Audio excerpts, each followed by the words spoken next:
We have reached episode 100. I mean, you can talk louder than that. I mean, 100. I'm not by myself this time, as you all can hear. Yo. What up, everybody? It's your girl, KD, model mom, KD. And your boy, Prince Donald. Yeah, so His house. no, Bring it down a bit. In his house. no, y'all good. Two thugs, I'm sorry. Grand Rising. I am Dr. Cerebellum. Flags, red flags. AKA Your Majesty. This is the centennial episode of DYSG, and I just want to bring along the two people who have just been along with me from the very beginning, and we're going to bring this pod episode together. So, without further ado, ladies and gentlemen, blurs and nerds, freaks and geeks, this is Do You Speak Geek, episode 100.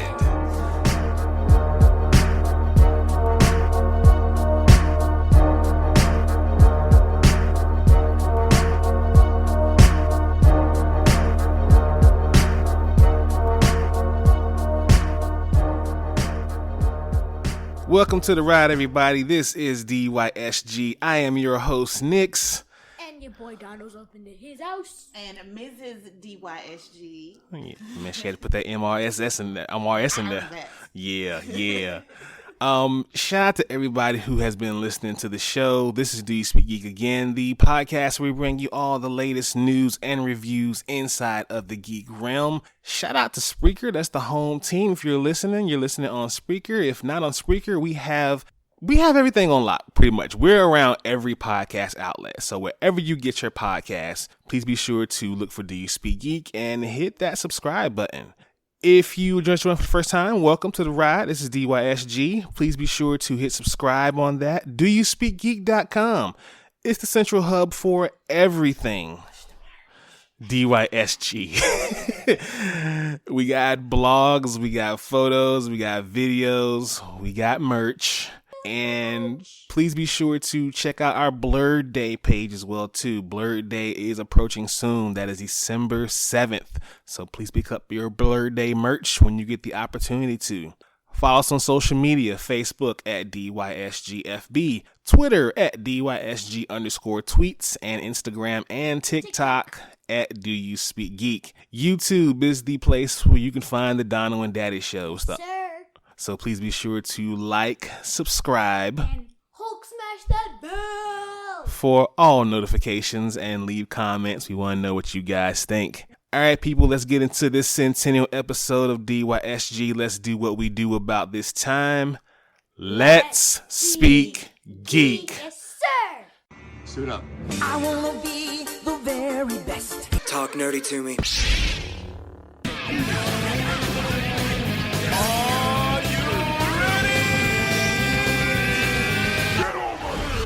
All right, we got reviews coming at you at rapid fire. Marvel's Guardians of the Galaxy, brand new game for the newer gen systems, PS5 and Xbox Series XS. Yet another convincing example of how fun a linear, no-frills single-player campaign can be. Is it measuring up to the Avengers game? People are saying it's exceeding it, but I don't know for certain. You guys let us know what you think. Check that out when you get an opportunity to. It looks pretty cool. I can tell you that. The art style of the whole thing and the graphics look amazing. So it might just be a little bit better. Got it. I like how you think about that. Paranormal Activity Next of Kin. Yeah. I mean, it's a disappointing reboot. Doesn't really tread any new ground for the franchise or for the found footage horror subgenre. It's like if you've seen one, you've kind of seen them all. So at this point, it's like, let's just let the franchise go at this point. Now, the My Hero Academia World Heroes mission. Breathtaking animation and optimistic and emotional story.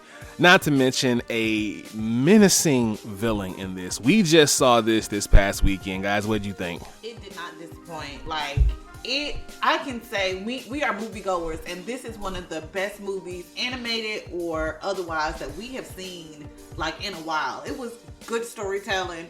It was a solid movie. And I loved how they actually put more respect on Bakugo and Todoroki. Yeah, my man Todoroki. Bro, because like No spoilers. You know what? Nah, if you haven't seen the movie, it's too bad. Go see it. Like, Please go see that movie. go to the movie. It's worth going to see it in theaters. Don't wait till it gets, where you can buy it on DVD. With all the action and everything, go see it on the big screen. Yeah, just be safe when you go up in there, though. They put so much respect on Bakugo when... No spoilers. If you haven't seen the movie, it's not my problem. Hey, let people go see the movie, all right? Calm down. God Age of Empires 4, an enjoyable RTS throwback that often played too safe, but excels when it doesn't. So if you're a fan of the RTS, Age of Empires, if you're a PC player, if you've been following the series thus far, this one is going to be kind of your lane, but if not, I wouldn't start here.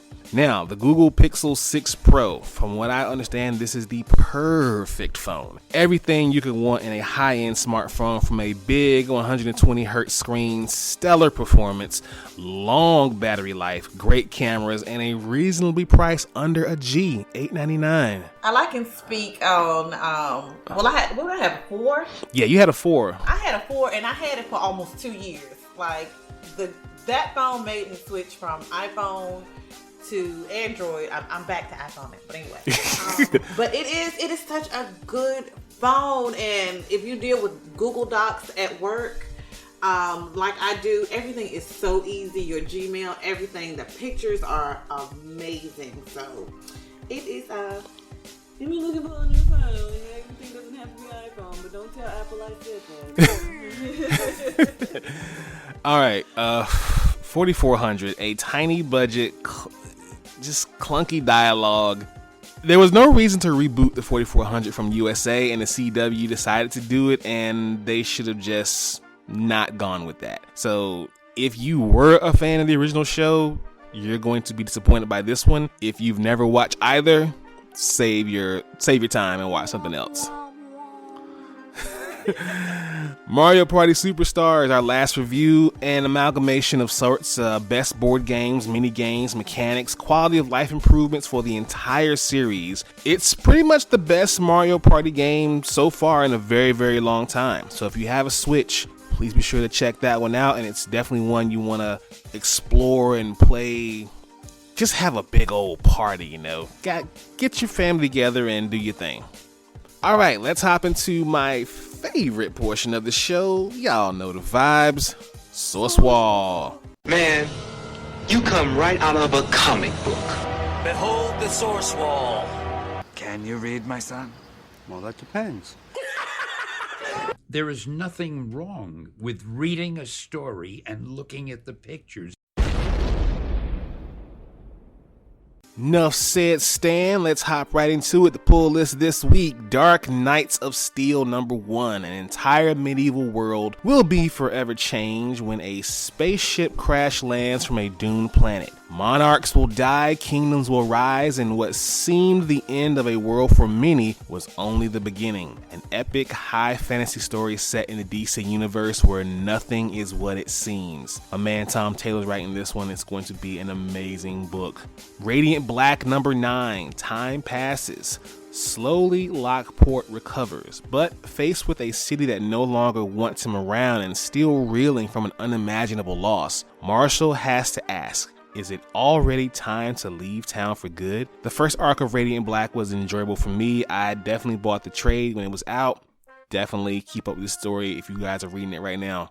Static Season 1 #4. A milestone has not missed. The Dakota crackdown comes from Static's friends. As the government cracks down on the superpowered teenage bang babies, Dakota's schools are getting emptier and emptier. And with someone he loves in the sights of the roundup, Static must put his own life and family at risk to protect them. Human Target #1. Christopher Chance has made a living out of being a human target, a man hired to disguise himself as his client to invite would-be assassins to attempt his murder. Dang, that's pretty dope. That's messed up. He's had a remarkable career until his latest case protecting Lex Luthor when things go sideways. Why are you protecting Lex? No. Why are you protecting? I would have voted him. An assassination attempt Chance didn't see coming leaves him vulnerable and left trying to solve his own murder, as he has 12 days to discover just who in the DCU hated Luthor enough to want him dead. Well, I mean, who doesn't want Luthor dead? I mean, come on. Yeah, I'm gonna check that one out. That's interesting. I mean, at this point, I'm pretty sure the Blue Beetle wants him dead. Wow. I'm pretty sure, Perry White wants him dead. I mean, come on, that's Luthor. Exactly. Mighty Morphin 13. It's all been building to this, the inevitable showdown between the Power Rangers and their allies and the biggest threat they've ever faced, the Imperials. And yet, the shocking conclusion of the first year of Mighty Morphin may have ended the war before it even began, decimating the very heart of the Power Rangers. Can the Rangers move past their betrayals in order to save Earth and the universe itself? Acclaimed Power Rangers writer Ryan Parrott, along with artist Marco Rena, debuts the Power Rangers event that will decide the fate of every Power Ranger across the universe, the Eltarian War. I think the Power Rangers, at least like the OGs, the Power Rangers, they're gonna like dominate. They're like gonna dominate every, like, because the Power Rangers, they always come out winning. And if they don't win this one, that's kind of like, that's illegal. They'll win the next one, yeah. Exactly. That's illegal. You can do that. All right, and the last pick for Source Wall, The Thing, number 1. The next big thing begins here. Renowned storyteller Walter Mosley brings his signature style to a sweeping saga of Yancey Street's favorite son that will range from the urban sprawl of the back alleys of Manhattan to the farthest reaches of the cosmos itself. A lonely evening and a chance encounter, or is it, sends Ben Grimm embarking on a sojourner that will have him encountering and baffling both figures old and new. Featuring guest appearances from figures drawn from throughout the Marvel Universe, as well as precision artwork by Tom Riley, that's the dude. The next big thing will remind audience why The Thing is one of the most popular and beloved characters in comics history. Definitely gonna check that out. We not to toot my own horn, but we covered some Walter Mosley in my days. Oh yeah. On the hill. The Chapel Hill. So yeah, I'm quite familiar with Mr. Mosley's work. Okay, well, I'm just interested to see if the Thing is gonna have some clobbering time going on up in this book, but. For all of those books, please be sure to pick those up at your local comic book store this Wednesday. Now, for Source Wall News, Marvel teases a new Iron Fist mystery. Now, Marvel said the Iron Fist would be no more this past week, and now they're teasing another character to take up the mantle. The image of Danny Rand walking away from his costume in a trash can was all over social media. As you all know, that's a little cheeky nod to Amazing Spider-Man's 50th by John Romita. Classic cover where he's walking away from his suit, kind of giving it up. This February of next year, they will bring a new version of Iron Fist. The only question now is, who is that person? A lot of guesses, but nothing is certain at this point. The MCU fans are also getting in on speculation because retooling like this can sometimes tip off larger plans for characters on the big screen. We all remember Netflix Defenders characters were getting their moment in the sun, and then it was taken away from them. Still mad about that.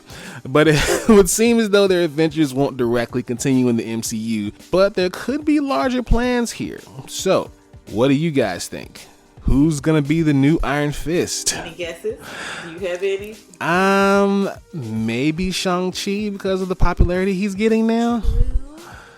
Maybe even they could bring, I don't know, maybe an unknown. Who knows? But I'm definitely interested to see what they're going to do in February for the Iron Fist. If it's going to make me read Iron Fist, I am in. Now, see, that's kind of OP what you said. Shang-Chi as the Iron Fist. It is, but I mean, that's my pick, though. I mean, it would be OP. It would be. That would be like the most OPest. Especially if you give him the 10 rings and the Iron Fist power of Kunlun.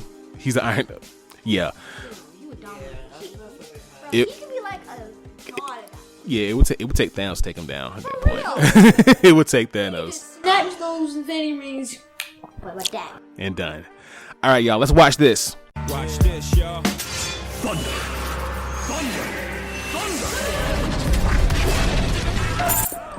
Lannister always pays his debts. Whoa, dude. I am the villain of the story.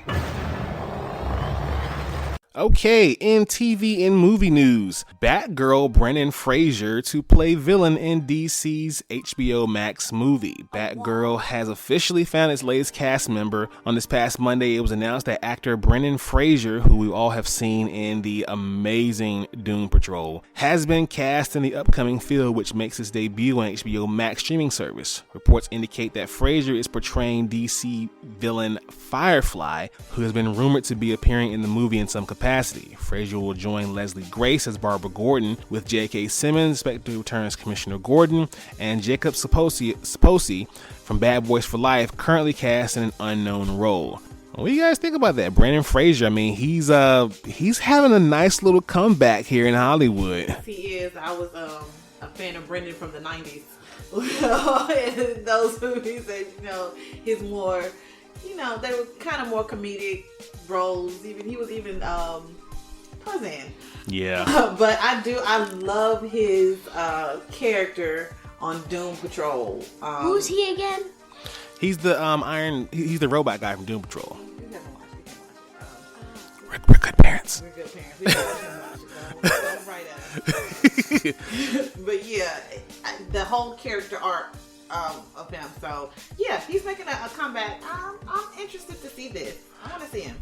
Awesome. Now, Dune Part 2 has officially been announced. Greenlit by Legendary Pictures, director Denis Villeneuve is set to return and is scheduled to premiere on October 20th, 2023, exclusively in theaters. Legendary and Warner Bros. Announced the news on social media. In a pair of tweets, Legendary thanked fans and said it's excited to continue the journey. Dune will always set up as a multi-part movie, especially after the full title was revealed to be Dune Part 1. But there were concerns that a high-concept sci-fi movie like Dune might not gain the audience that would justify multiple movies. We are seeing now that that is wrong. We are getting Dune Part 2. I haven't personally checked out Part 1, but a lot of people say that they loved it.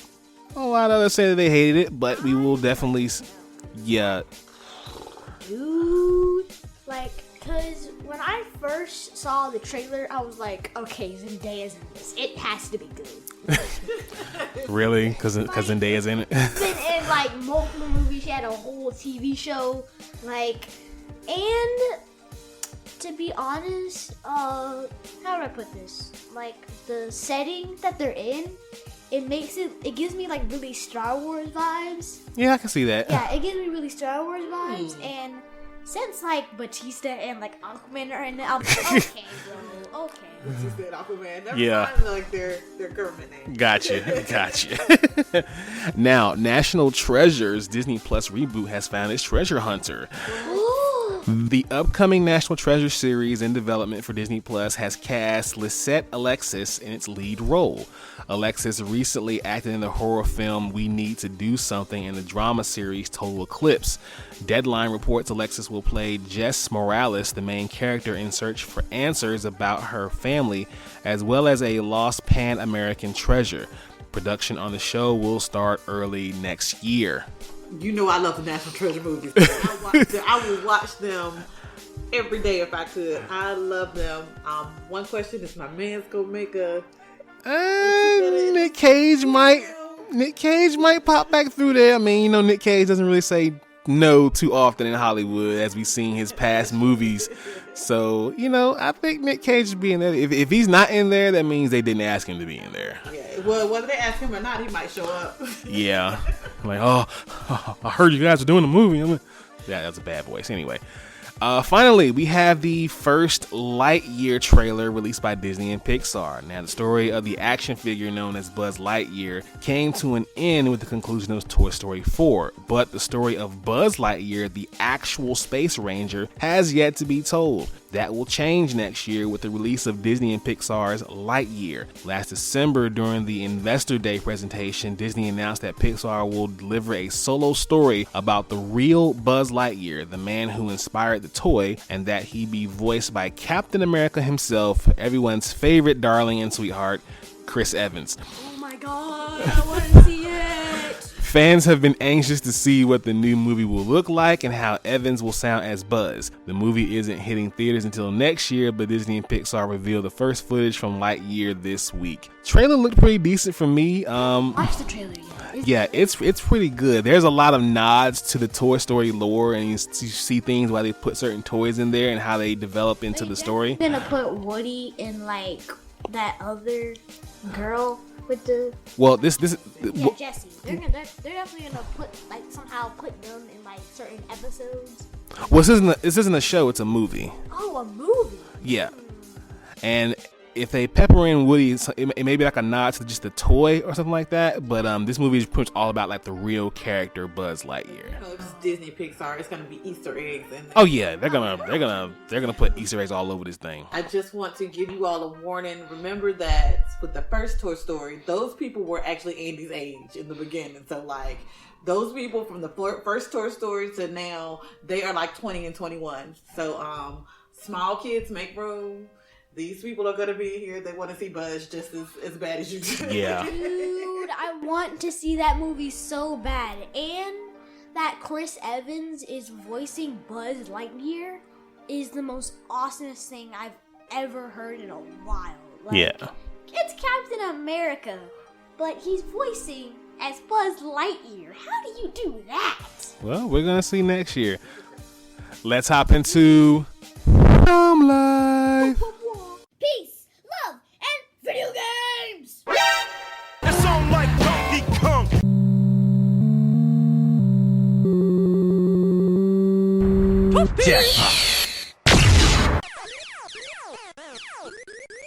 That man is playing Galaga.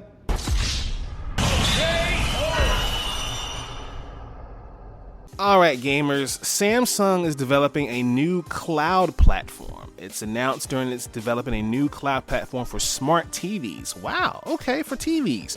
Revealed as part of Samsung's SDC21 keynote presentation, the platform will work on Samsung smart TVs powered by Tizen, a Linux-based What year is it? operating system that currently supports over 200 million Samsung devices. Linux? Okay, I'm checked out already, but the new platform was only quickly mentioned as part of the presentation, and so very little is still known about it currently.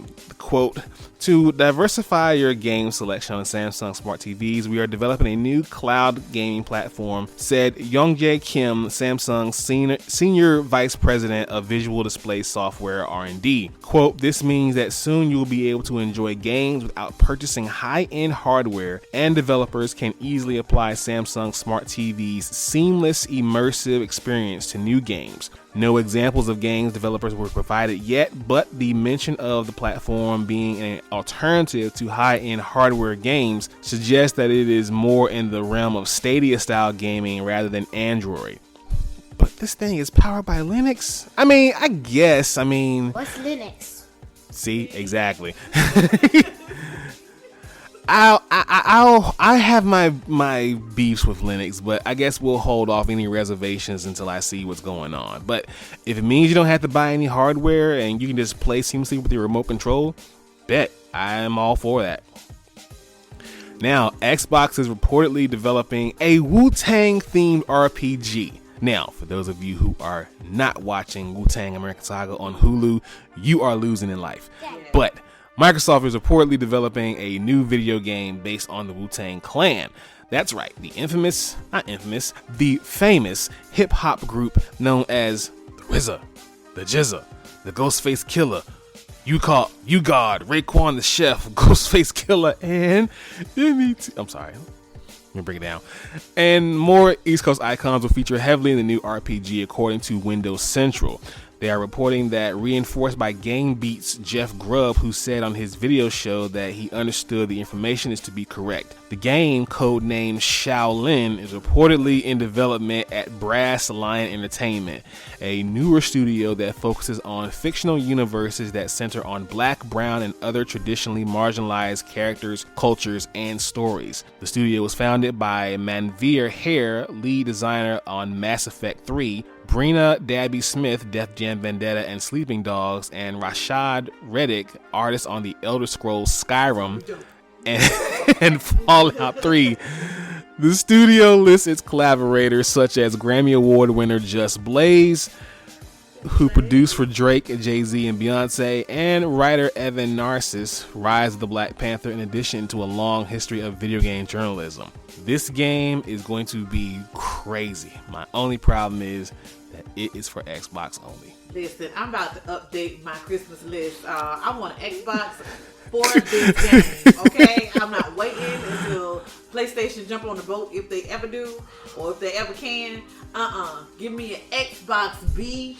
I'm gonna play this Wu-Tang. Daddy, do the voice. I mean, you know, we all can get together, and you know, we can get an Xbox so we can play our brothers. That's my RZA voice from the show. Anyway, speaking of hip hop and video games, Dr. Dre is making new music for Grand Theft Auto. Now, via Snoop Dogg and Rolling Stone's podcast, music industry legend Dr. Dre is reportedly working on brand new music to be featured in Grand Theft Auto, but the question is, which one? There's the upcoming Grand Theft Auto trilogy, where it includes San Andreas and the other two games, Vice City and also Grand Theft Auto 3.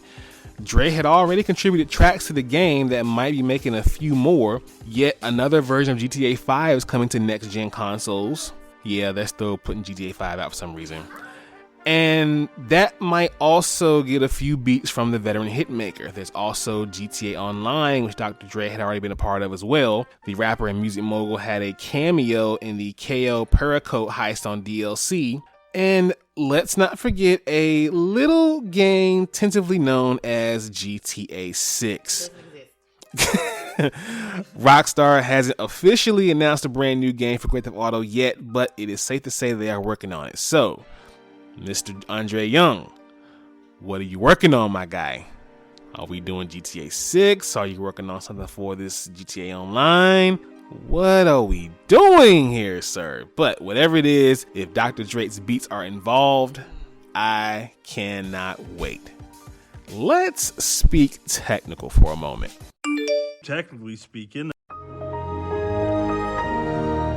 Your technological advancements. 1.21 gigawatts! Have you tried turning it off and on again? Okay, technically speaking, we talked about this last week, the renaming of Facebook's brand, and now it has found its new name. Shout out to Ron Artest. It is now being known as Meta.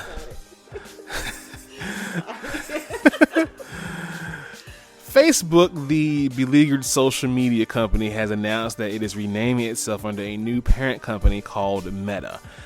It was reported earlier this month that Facebook was interested in rebranding itself in order to divorce itself from being seen as just a social media company. Instead, as founder Mark Zuckerberg spent an hour explaining, the company's big focus is the metaverse. This is why Facebook has appropriately renamed itself Meta, a company that will focus on the metaverse and other future technologies. Meanwhile, social media services like Facebook, Instagram, and WhatsApp will become brands under the Meta umbrella. So, for those of you thinking that your Facebook is now going to be called Meta, it's not. It will keep its name. Instagram is still Instagram, WhatsApp is still WhatsApp, but they are all under the umbrella of Meta. Sounds like a video game. Doesn't even sound like an actual app. So he's just expanding outside of social media. Yeah, it's kind of like with Google. You know, there's all kind of things they have with Google, but they're all under this one company called Alphabet. This is the same case here, but yeah. Shout out to Ron Artest. You should probably look into the seeing why old Zuck stole your name there, buddy. Mark Zuckerberg, I feel like he's an alien. Like, he doesn't. He looks weird. Yeah, old Zuck might be an alien, but you know he's an alien that apparently we all need right now. All right, that's our technically speaking news. Okay, you nerds, let's mark out.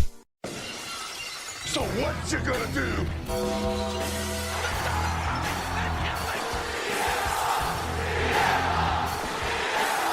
Goodbye and good night.